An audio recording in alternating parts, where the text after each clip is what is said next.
10:25 dzavaHebheru. Musarega kuungana kwenyu sezvinoita vamwe, asi unganai kuti mudzorane nekurayirana. Ndangoiparafureza.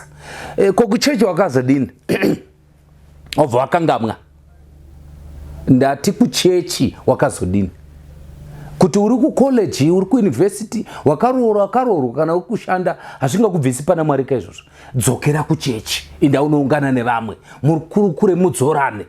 Ichidzokera kuChechi.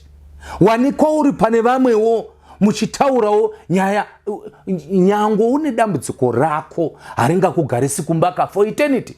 Uya kuChechi, vanhu vacho vakaipa kuChechi ko ngavaipe uripo.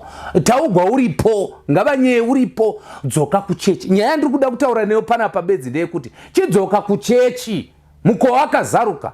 Usamirira kuti zvinake kuti uye kuna Mwari. Dzoka kuChechi. Mwari wakakumirira uye Jehovha unokutambira. Dzoka kuChechi. God bless you my brother. God bless you my sister. Udzoke kuChechi. Amen.